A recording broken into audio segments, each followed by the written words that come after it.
Philippe Bernard Michel, donc Philippe le prénom, Bernard Michel le nom de famille. Je me suis pas trompé? Exactement, tout à fait juste. Bienvenue sur LTC Lecture.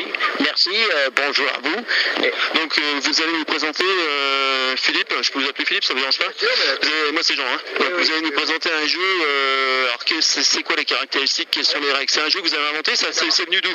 Alors c'est un jeu que j'ai inventé parce que j'ai été président du syndicat des forestiers privés de France pendant 11 ans et 18 ans au centre régional de la propriété forestière, et je me suis aperçu que la forêt française est très très mal connue, surtout des enfants qui ne savent absolument pas rien du tout sur la forêt, qui ne savent pas les essences d'arbres, qui ne savent pas si la forêt publique est plus grande que la forêt privée, si la forêt appartient à tout le monde, etc.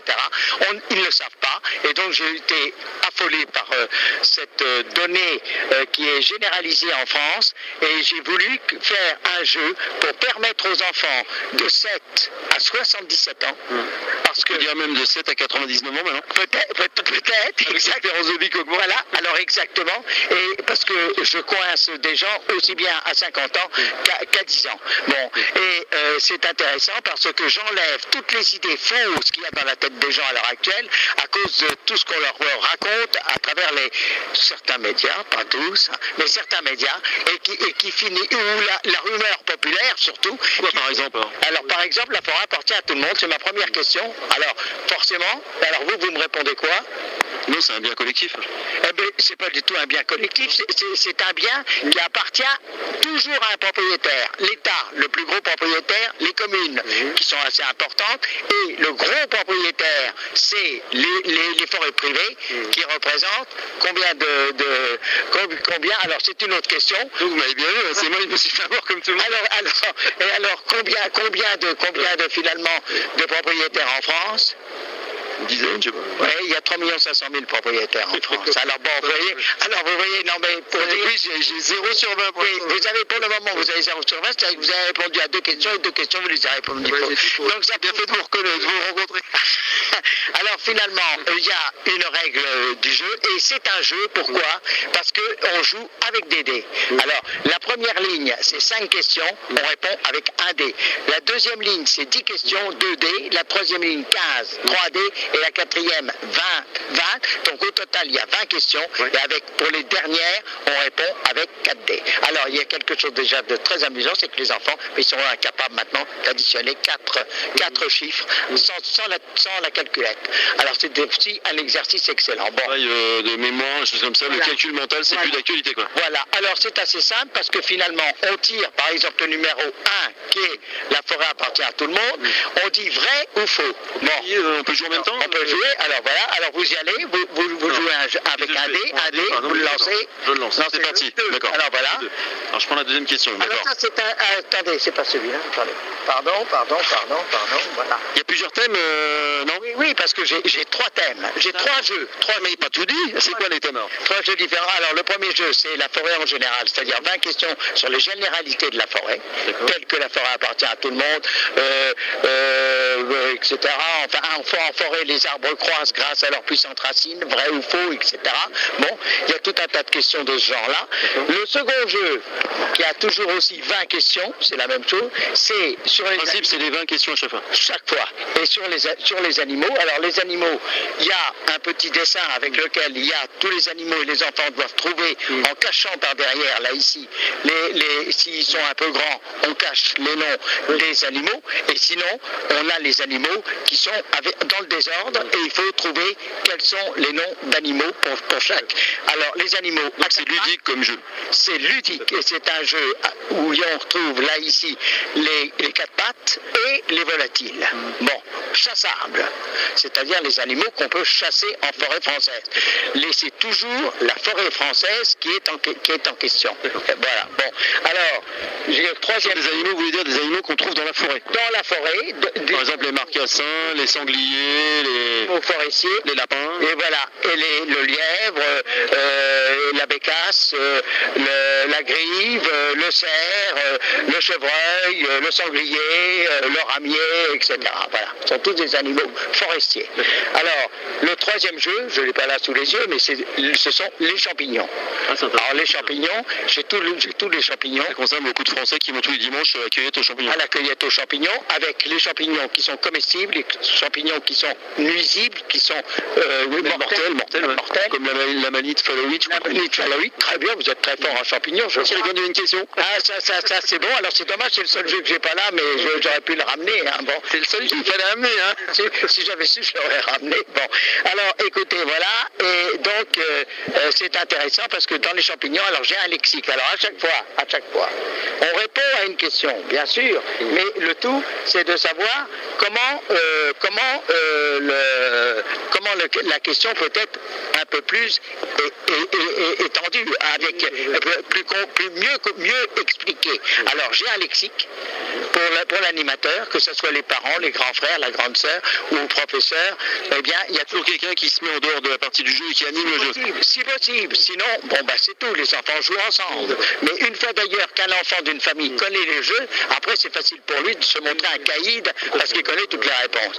Alors l'idéal, c'est de rejouer autant de fois que l'enfant a appris complètement tout le lexique. Voilà. Alors vous aviez par exemple la forêt appartient à tout le monde. Alors c'est la première question. Et non, c'est faux. Mais c'est faux. Alors aucune protection par mur ou clôture possible en raison de la libre circulation du gibier et du coût trop élevé de la clôture. C'est donc un territoire difficile à protéger. La forêt n'appartient pas à tout le monde. Chaque forêt d'État, communale ou privée a un propriétaire. Une définition juridique ou une définition que vous avez... Non, tout ça, ce sont des définitions qui sont prises dans les textes et dans toute la documentation. Quel code ça trouvé? Code des forêts. Et alors, oui. La loi forestière, c'est la loi forestière. Chaque forêt d'État, communale ou privée a un propriétaire. Seules les forêts d'État et communales sont habilitées à recevoir le public, parfois sous certaines conditions. Donc quand quelqu'un vient ramasser du muguet, s'il n'exagère pas, il vient et puis c'est tout, voilà, et il ramasse le muguet. Mais par contre, il y a des gens qui exagèrent, il y a des gens qui déplantent des jeunes arbres pour les planter dans leur jardin, etc. Donc il faut savoir que chaque forêt a un propriétaire. C'est pour éveiller votre jeu en même temps pour le respect de la nature, le respect de la forêt, qui est un patrimoine. La défense de l'environnement, pour le respect de la nature, pour la protection des forêts. Et de l'air. Voilà, et de l'air, et du gaz carbonique, parce que la forêt est le premier absorbeur de gaz carbonique. Alors, à l'époque, on parle de réchauffement planétaire, de l'effet de serre, etc. Exactement. Bon, alors, ça, c'est la forêt en général. Et pour alors les animaux, c'est la même chose. Il y a une définition à chaque fois des animaux, mais alors on répond toujours aussi vrai ou faux. Alors je vais vous dire par exemple un truc qui est très amusant, par exemple une question, la bécasse. Alors où est la bécasse? Vous la repérez tout de suite, la bécasse, vous ici, vous la repérez tout de suite. Voilà. Non, je sais pas. Non, la bécasse. Mais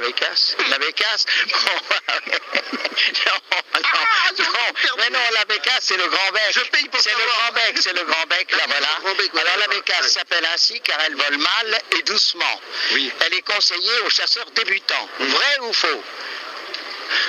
Je sais pas. À mon avis, c'est faux. Alors c'est faux complètement. Elle vole excessivement rapidement. Quand on commence à la viser ici, elle est là-bas. Bon, c'est très très rapide. Animal très difficile à tirer et très beau. Bon, voilà. Alors voilà, par exemple, le lièvre vit dans des terriers et la nuit, par exemple. Est-ce qu'il est dans la journée, il vit aussi souvent dans des terriers. Il a un terrier. Alors vrai ou faux?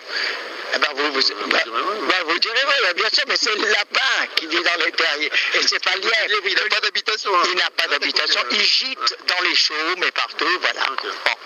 Alors voilà toutes ces questions. Vous pourriez apprendre énormément de choses en achetant ce jeu qui n'est pas cher. Moi, je suis entre 7 et 99 ans, j'ai encore appris des choses. Et il vaut 38 €. Bon, ce qui n'est pas exagéré, compte tenu qu'il est en totalité en bois. Vous voyez que c'est un joli jeu qui est bois français, c'est du bois du Jura et des Vosges. Celui-ci est fabriqué dans le Jura. Vous voyez, voilà, c'est pas tout à fait la même démonstration, mais c'est made in Jura. Et l'autre, il est fait dans les Vosges. Voilà. Et le troisième? Le troisième, quand vous m'indiquerez un constructeur moins cher que ce que j'ai. C'est donc il n'est pas produit encore. Voilà. Vous voyez, bon, voilà un peu. Alors, c'est intéressant parce que j'atteins des familles, en général, qui ont des enfants, et qui ont des enfants qui sont... c'est un jeu instructif. J'ai été au festival du jeu à Épinal il y a 15 jours. Eh bien, j'étais le seul à présenter un jeu où on apprenait quelque chose. Tout le reste, c'était des jeux ludiques. C'était des jeux de stratégie. Tous en carton. J'étais le seul à présenter un jeu en bois. Comme l'aide Montebourg, il veut des jeux français en bois. Voilà. Eh bien, en voilà. Bon. Philippe, vous avez participé aussi aux éditions des Pareils, on saute un peu du coq à l'âne, à un ouvrage qui a été publié par Sébastien Wagner, qui est sur les portes de Metz. Vous pouvez nous dire un petit peu, vous avez collaboré à quel auteur Alors, il a été édité par mon ami Sébastien Wagner, qui est un jeune que j'apprécie beaucoup parce que c'est un très bon historien et un garçon qui se défonce pour éditer, pour faire une maison d'édition correcte avec des beaux livres et des beaux textes.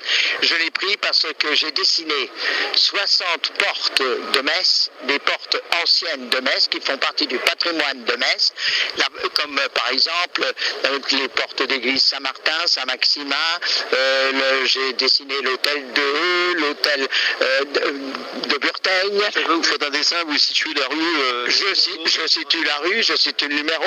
Ce sont des dessins qui sont faits à langue de Chine et qui sont faits en noir et blanc à langue de Chine. Donc, en direct à langue de Chine comme ça pas en direct, non. Une esquisse au crayon avant. Et puis ensuite je dessine là, avec langue de Chine chez moi. Vous avez quelle qualité de crayon HB HB2. HB2. Ouais, et ensuite, je reviens chez moi. Alors, pourquoi j'ai dessiné les portes de Metz? C'est parce que un jour, je me suis aperçu que rue de Paris, il y avait des très très beaux linteaux de portes fleuronnées qui disparaissaient.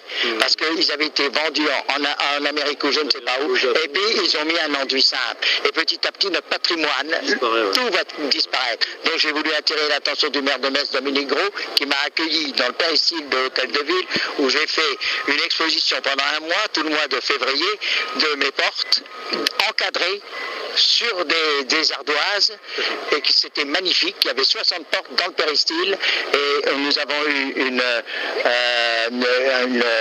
une manifestation, un vernissage qui a été épatant. Dominique Gros était là, et il y avait plus de 100 personnes, 110 ou 115 personnes qui étaient là pour assister à ce vernissage. Donc les Messins sont très attentifs et très attachés à leur patrimoine. C'est un petit patrimoine, mais c'est un patrimoine qui, selon l'importance qu'il a, le nombre de portes qu'il peut y avoir, parce que là, vous avez recensé combien de portes? Pour le moment, j'en ai dessiné environ 60. Il y en a encore d'autres à dessiner? Alors, je vais faire un tome 2, et je ferai probablement pas un tome 3, parce que je serai peut-être plus là. Bon, ben voilà. On va pas vous souhaiter ça quand même. Voilà. Alors, lors de l'agencement du livre, c'est vous faites le croquis, et Sébastien, il met une annotation. J'ai fait toutes les illustrations, et mon ami Sébastien fait la partie historique, donc c'est très intéressant, parce que chaque porte est commentée d'une façon historique, et datée surtout, 15e et jusqu'au 11e siècle, puisque au Moyen-Âge, et même avant, il y avait des portes à Metz qui sont encore là actuellement. Donc ça prouve que le travail de tous ces bâtisseurs de Metz est un travail qui se poursuit, et c'est pas comme quand on fait du béton, parce que le béton, c'est un matériau qui est mort dès qu'il a été coulé. Voilà.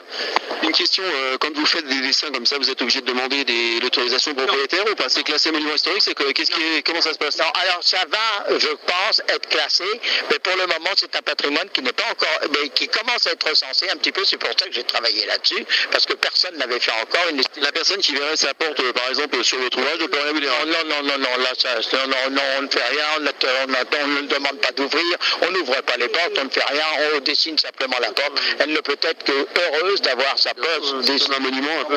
Voilà.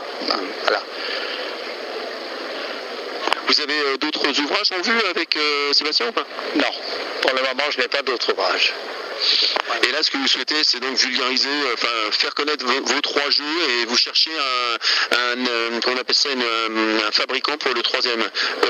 Non, j'ai 2 fabricants qui marchent très bien actuellement, je suis arrangé avec eux, je me débrouille, et j'ai été très exigeant au départ, quitte à ce qu'ils arrêtent de le faire, mais ils l'ont fait, ils ont été très courageux. Il y a Revadol dans le Jura et Bernard Création dans les Vosges, à Saint-Dié. Donc ce sont deux constructeurs de jeux qui m'ont beaucoup apporté parce que je les cherchais depuis longtemps, et bien un jour j'ai fini par les trouver. Voilà. Pourquoi pas chez le même constructeur tout simplement? Parce que l'un est un artisan qui ne peut fabriquer que quelques jeux dans l'année, alors que l'autre peut fabriquer beaucoup plus industriellement parce qu'il a les machines nécessaires pour faire ses jeux. Vous avez publié combien des jeux comme ça là? Alors pour le moment j'en ai vendu environ 130 depuis à peine la fin décembre, donc ça a été quand même pas mal, uniquement du bouche à oreille, et petit à petit je me fais connaître dans la presse, dans les médias, etc. Forêt de France a fait un très bel article aussi dernièrement, donc je pense que le milieu forestier aussi me prendra un certain nombre de jeux, je l'espère. Vous avez contacté par exemple le parc naturel de Lorraine? Ah non, pas encore. Mais... Ça peut être une idée, ouais. Alors oui, alors je compte sur vous pour me faire le commercial. Comptez sur moi. Je vous remercie Philippe. Bonne fin de journée. Merci à vous, et puis vous aussi, bonne journée, et merci de me faire cet article. Voilà.